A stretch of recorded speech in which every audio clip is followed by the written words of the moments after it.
Welcome to what I hope will be an opportunity for personal growth to all who join me today.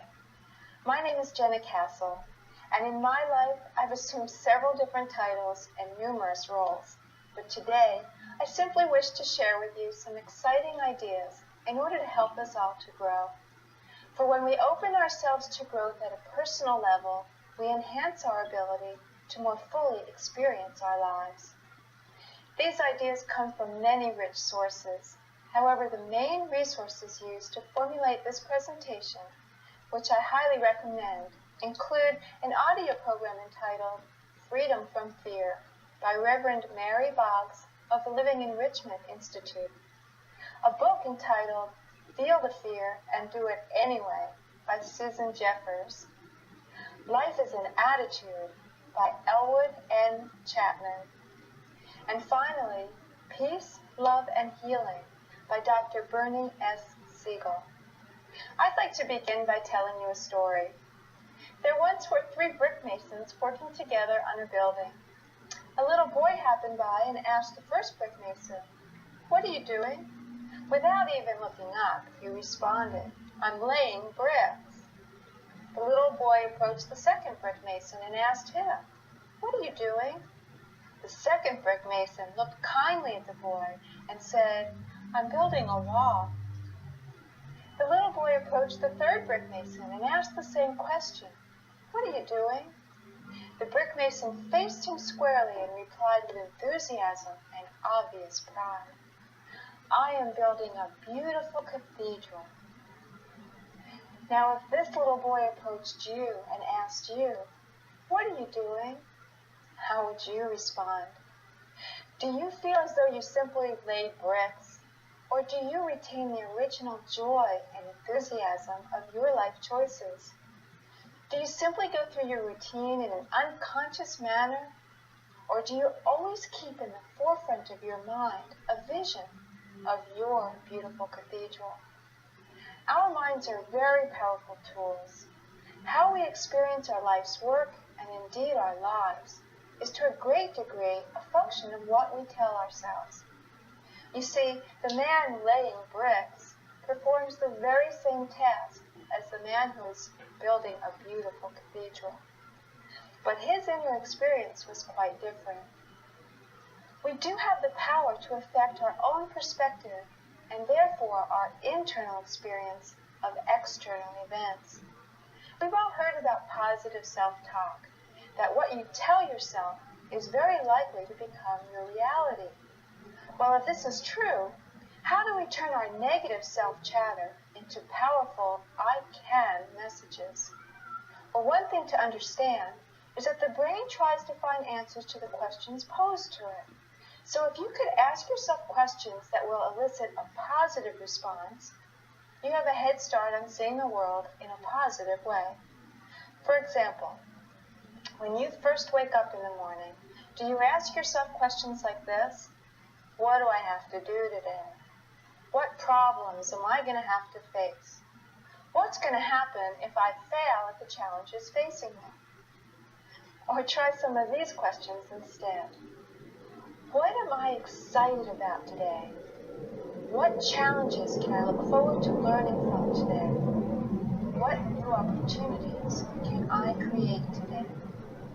When facing a new challenge, or what some people call a problem, what kind of questions do you ask yourself? Do you ask, what could I lose if I try and fail? Or how about this? What could I lose if I don't try? What could I gain by trying, whether I succeed or not? Often, we're stuck in negativity or negative emotions, such as anger, depression, anxiety, to name a few. It's important to recognize that these negative emotions that we're experiencing are actually based in fear. Fear of failure, fear of being hurt, fear of being humiliated, fear of not having enough money, fear of being alone. I'm sure you could add to the list. For example, if you get angry because someone cut you off when you were driving, the first thing that actually occurred was that you experienced a fear of having a collision. The anger was actually based in fear, as most negative emotions are. Fear is the biggest inhibitor of us acting upon our dreams and living our lives fully. We hold back from participating in life fully because we are afraid.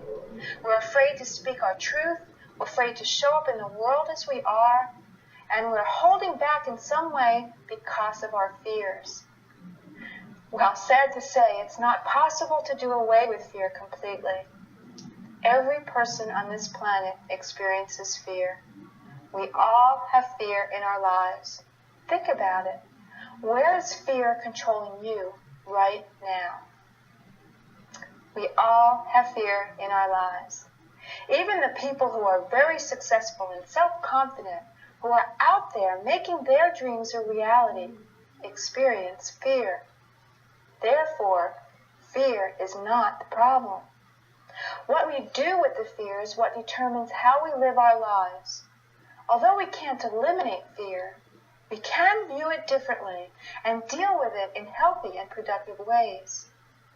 You see, we each have places, events, situations with which we're comfortable. This is known as our comfort zone. We each have a very unique comfort zone based on our own past experiences, our perceptions of our capabilities, and our willingness to be out in the world. Some people are only comfortable in the confines of their own home. Others venture out into the world, into the workplace, and others still seem to make the whole world their home. But when a challenge is presented that is outside our personal comfort zone, fear appears. Sometimes our fear induces enough self-doubt that it actually prevents us from moving ahead. We allow the fear to immobilize us and to stop us from living fully or realizing our dreams. Or what's the alternative? If we could shift our perspective and see fear instead as an ally that's telling us, proceed with caution, but proceed. A warning, if you will, that says clearly and boldly, growth opportunity ahead. So when you felt the fear, you would know that you're actually moving in the right direction, towards growth, towards expanding your comfort zone, towards living fully. If we face our fears squarely and imagine in the safety of our minds, which after all is where fear exists, how we might deal with the challenge, we can take steps towards experiencing the fear and moving forward. We can make progressive approximations towards expanding our comfort zone. You can begin by imagining the worst possible consequences. What if the worst happened? And imagine yourself handling it. Every experience we've had began in thought and was projected into the world of being. Thoughts with feeling become reality. We must create what we do in this world twice. Once in our minds, and then again out in the world to make it so. So facing the fear and imagining how would you handle that situation makes it easier to proceed with optimism. And as Oscar Wilde said, the basis of optimism is sheer terror. But how can we get past our fears? As Susan Jeffers says in her book of the same title, feel the fear and do it anyway. Each time we venture beyond the confines of our comfort zone, we discover new ways of being. We discover inner strength and abilities. We learn to expect bigger and better things from ourselves. Expectation is another very powerful determiner of events. I'd like to share a story with you about a young man who took the Scholastic Aptitude Test, the SAT, as part of the college entrance procedures. When he received his test scores back, he saw the number 98 on the paper. Well, he was quite distressed and concerned about his ability to succeed in college with an IQ as low as 98. But he did go to college. His first term he received D's and F's. His second term was no better, and the dean called him in for a conference. The dean warned him that if his performance continued at this poor level, he would be asked to leave the school. "Well, what do you expect?" replied the young man. "I only have an IQ of 98. The dean took out the file and explained to the young man, "You don't have an IQ of 98. You scored in the 98th percentile. That means that your score was equal to or better than 98% of the students in all of North America." Well, the next term, that student pulled a 4.0 grade point average. The only thing that had changed were his expectations. Another example of how powerful expectations are in determining events was shown in a research project conducted in San Francisco. 3 teachers had been brought into the principal's office and told, "You 3 teachers are the best teachers in this whole school. We've decided to reward your performance by giving you each 30 of the best students." These teachers were asked, "Don't tell any of the students or the parents about this." At the end of the year, it was found that these students tested significantly higher than all of the students not only in the school, but in the entire district. The teachers were brought in again. They were informed that this had been an experiment and that the students had actually been selected at random. Well, the teachers were amazed, and they could explain the high scores only by the fact that they were, after all, the best teachers. Well, then the researchers informed them, "Actually, we put all the teachers' names in a hat, and yours were the 3 that were pulled." This was a double-blind study, with the only factor not being controlled for being expectations. In summary, if we learn to live with fear as an ally, which navigates our path in the direction of growth, use our minds and strength of spirit to expand our personal comfort zone, and learn to expect bigger and better things of ourselves, we will enhance our ability to live more fully with a constant focus on our beautiful cathedrals. I'd like to leave you with a poem that says, "Come to the edge," he said. "No," they replied, "we will fall." "Come to the edge," he said.